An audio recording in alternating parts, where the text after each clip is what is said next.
Mars media நேயர்களுக்கும் அன்பர்களுக்கும் இந்த நாள் இனிய நாளாக அமைய எல்லாம் வல்ல இறைவனை பிரார்த்திக்கின்றோம். இந்த சேனல் உங்களுக்கு பிடிச்சிருந்தா மறக்காம சப்ஸ்கிரைப் பண்ணுங்க, ஷேர் பண்ணுங்க, லைக் பண்ணுங்க, கமெண்ட் பண்ணுங்க. எனதொருமை சிம்ம ராசி நேர்களே, இந்த பதிவுல நம்ம என்ன பார்க்க போறோம் அப்படின்னா, குரோதி ஆண்டு வைகாசி மாத ராசி பலன். இந்த வைகாசி மாதத்துல உங்களுக்கு எந்தெந்த கிரகங்கள் அற்புதமா வேலை செய்ய போறது, எந்தெந்த கிரகங்கள் மூலமா நீங்க கொஞ்சம் கவனமா இருக்கணும், எச்சரிக்கையா இருக்கணும், பரிகாரமா என்ன பண்ணினா ரொம்ப விசேஷம் அப்படிங்கறத பத்தி எல்லாம் நம்ம இப்ப தெளிவா பார்க்க போறோம். 2-11 அதிபதி புத பகவான் மாத ஆரம்பத்துல பாக்கியஸ்தானமாகிய 9ஆம் இடத்துல இருக்க. அடுத்தபடியா 24/5/2024 இருந்து அவர் ஜீவனஸ்தானமாகிய 10ஆம் இடத்துக்கு சூரிய பகவானோடு இணைந்து புதாதித்ய யோகம் பெற்று செஞ்சிருக்கிறார்.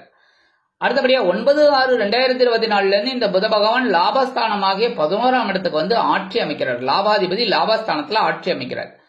மாத ஆரம்பத்துல உங்களுக்கு சில காரியங்கள் அற்புதமா கைகூடும். 24/5/2024 இருந்து இந்த புத பகவான் ஜீவனஸ்தானமாகிய 10ஆம் இடத்துக்கு சூரிய பகவானுடன் இணைந்து புதாதித்ய யோகம் பெற்று சஞ்சரிப்பதால் கல்வி பயிலும் மாணவ மாணவிகளுக்கு கல்வியில் முன்னேற்றமான சூழ்நிலை நிலவும். எழுத்து மற்றும் அச்சுத்துறையில் இருக்கும் அன்பர்களுக்கு புதிய வாய்ப்புகள் மிளிரும். தனவரவு இப்பொழுது எதிர்பார்த்தபடி வந்து சேரும். தொழில் வியாபாரம் நல்லபடியாக நடைபெறும். உத்தியோகத்தில் உள்ளவர்களுக்கு உயர்வுகள் காத்திருக்கிறது. 9/6/2024 முதல் இந்த புத பகவான் லாபஸ்தானமாகிய 11ஆம் இடத்துக்கு ஆட்சி அமைக்கிறார். 11ஆம் இடத்து அதிபதி 11ஆம் இடத்துல ஆட்சி அமைக்கிறது அற்புதம். தொழில் வியாபாரம் லாபகரமாக செல்லும். சில பேருக்கு புதிதாக தொழில் தொடங்கக்கூடிய ஒரு வாய்ப்புகள் உண்டாகும். உத்தியோகத்தில் உயர்வுகள் காத்திருக்கு. அதே மாதிரி உத்தியோகம் நிமித்தமாக நீங்கள் எடுக்கும் புதிய முயற்சிகள் பலிதமாகும். 3-10 அதிபதி சுக்கிர பகவான் மாத ஆரம்பத்தில் பாக்கியஸ்தானமாகிய 9ஆம் இடத்தில் இருக்கிறார். 20/5/2024 இருந்து ஜீவனஸ்தானமாகிய 10ஆம் இடத்துக்கு ஆட்சி அமைக்கிறார். 13/6/2024 முதல் லாபஸ்தானமாகிய 11ஆம் இடத்துக்கு வந்துடுறார். அதனாலே பதிலா உடன்பிறப்புகள் அனுகூலமாக இருப்பார்கள். தொழில் வியாபாரத்தில் கவனமாக இருப்பீர்கள். தொழில் வியாபாரம் லாபகரமாக செல்லும். உத்தியோகத்தில் நீங்கள் எடுக்கும் சில காரியங்களுக்கு சக ஊழியர்களின் அனுகூலம் கிடைப்பதால் மேல் அதிகாரிகள் உங்களுக்கு அனுகூலமாக இருப்பார்கள். எடுக்கிற காரியங்கள் இப்பொழுது அற்புதமாக நிறைவேறும். தந்தை வழி உறவுகள் அனுகூலமாக இருப்பார். 4-9 அதிபதி செவ்வாய் பகவான் மாத ஆரம்பத்தில் அஷ்டம ராசியில் உள்ளார். அதனாலேயே கொஞ்சம் பிரச்சனைகள் இருக்கும். கவனமா இருக்கணும் உடல் ஆரோக்கியத்துல. சில பேருக்கு வம்பு வழக்குகள் அவமானங்கள் அதெல்லாம் வரத்துக்கு வாய்ப்புகள் இருக்குங்கிறதுனால பேசுற வார்த்தையில கவனமா இருக்கணும். எடுக்கிற காரியங்கள்ல கவனமா இருக்கணும். வாகன பயணங்கள்ல கவனமா இருக்கணும். சரியா? 31/5/2024 இருந்து இந்த செவ்வாய் பகவான் எங்க வரப்போறாருன்னு பார்த்தீங்கன்னா பாக்கியஸ்தானமாக 9ஆம் இடத்துக்கு ஆட்சி அமைக்கிறார். அதனாலே இப்ப கஷ்டங்கள் கொஞ்சம் கொஞ்சமா குறையும். மனசுல ஒரு சந்தோஷம் இருக்கும். தந்தையார் ஆதரவா இருப்பார். தந்தை வழி உறவுகளும் ஆதரவா இருப்பாங்க. பூர்வீக சொத்துக்கள்ல இருந்து வந்த குழப்பங்கள் கொஞ்சம் கொஞ்சமா குறையும். சீருடை பணியாளர்களாகிய காவல், ராணுவம், தீயணைப்புத்துறை, மருத்துவத்துறையில் வேலை பார்க்கும் அன்பர்களுக்கு எதிர்பார்க்கும் இடமாற்றம், பதவி மாற்றம், பதவி உயர்வு, சம்பள உயர்வு அருமையாக மிக அருமையாக வந்து சேரும். உங்களோட ராசிநாதன் சூரிய பகவான். சூரிய பகவான் 10ஆம் இடமாக ஜீவனஸ்தானத்துல ரொம்ப அற்புதமா திக்பலம் பெற்று சஞ்சரிக்கிறார். சூரிய பகவான் பயங்கர பவர். அந்த வகையில 10ஆம் இடத்துல இருக்கிறது ரொம்ப உச்சம் ஜாஸ்தி. நல்ல வேலை செய்யக்கூடிய ஒரு வாய்ப்புகள்லாம் உங்களுக்கு கிடைக்கும். அதே மாதிரி மனசுல ஒரு தைரியம் இருக்கும். எந்த ஒரு காரியத்தையும் நம்மளால செய்ய முடியும் அப்படிங்கிற ஒரு வெறி வரும். அற்புதமா செய்வேள். அதுக்குண்டான உயர்வுகள் ஆட்டோமேட்டிக்கா கிடைக்கும். அதே மாதிரி தொழில் வியாபாரம் பார்த்தீங்கன்னா ரொம்ப அற்புதமா பரபரப்பா இருப்பீங்க. அதனாலேயே உயர்வுகள் கண்டிப்பாக வந்து சேரும்.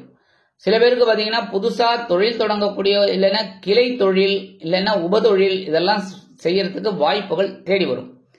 ராகு பகவான் அஷ்டம ராசியான 8ஆம் இடத்துல இருக்கார். கேது பகவான் தனவாக்கு குடும்பஸ்தானமாகிய 2ஆம் இடத்துல இருக்கார். 2ஆம் இடத்துல இருந்தாலும் கேதுவோட அது 2ஆம் இடத்துல இருந்தாலும் குருவோட பார்வையை வாங்கிட்டு இருக்கறனால கேது உங்களுக்கு ஓரளவுக்கு அனுகூலமா இருப்பார்.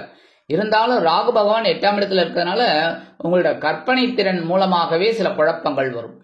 சில நேரங்கள்ல பாத்தீங்கன்னா ஏதாவது ஒன்று யோசிச்சுட்டு இருப்பீங்க. இப்படி பண்ணினா அப்படி ஆகுமா, அப்படி பண்ணினா இப்படி ஆகுமா, அதுலயே குழப்பம் இருக்கும்.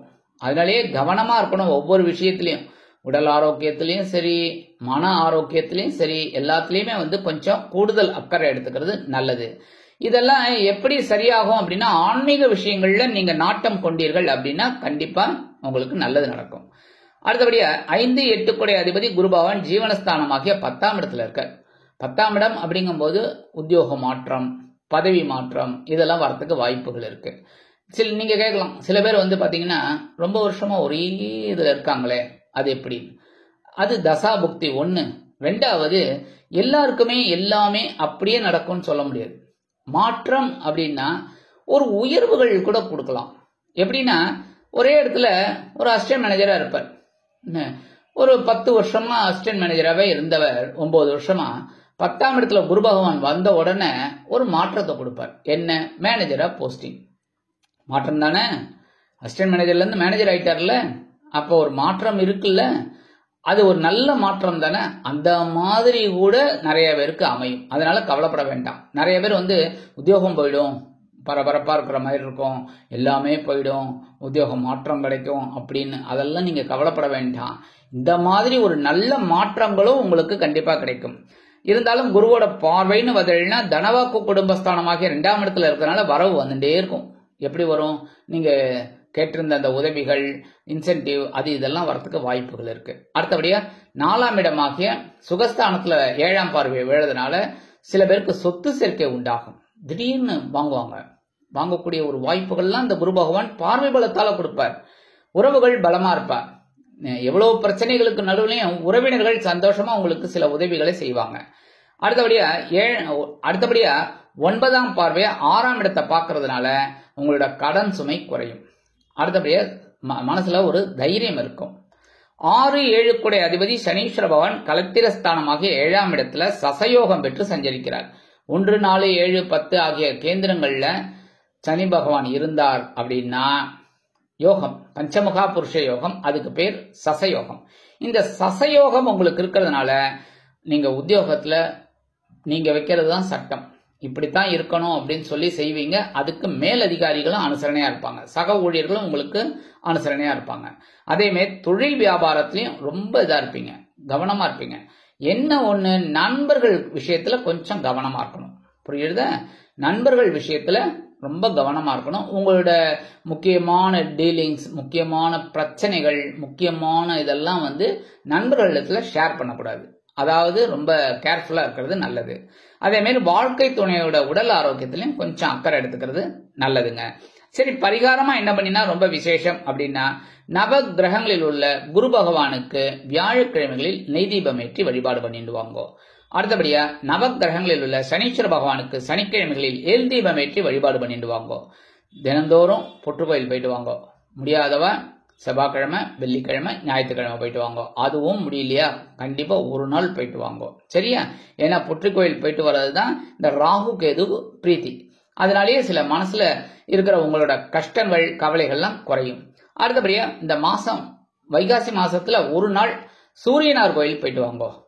சூரியனார் கோயில் போயிட்டு வழிபாடு பண்ணிட்டு வாங்கோ. இந்த மாதிரி சின்ன சின்ன பரிகாரங்கள் பண்றதுனாலேயே குரோதி ஆண்டு வைகாசி மாதம் உங்களுக்கு ஏற்றம் தரும், மாற்றம் தரும் அற்புதமான மாதமாக அமையும் என்று கூறி விடைபெறுகிறேன். நன்றி, வணக்கம். மீண்டும் ஒரு அருமையான பதிவில் நான் உங்களை மனமகிழ்ச்சியோடு சந்திக்கிறேன். வாழ்த்துக்கள். வாழ்க வளமுடன். இந்த சேனல் உங்களுக்கு பிடிச்சிருந்தா மறக்காம சப்ஸ்கிரைப் பண்ணுங்க, லைக் பண்ணுங்க, ஷேர் பண்ணுங்க.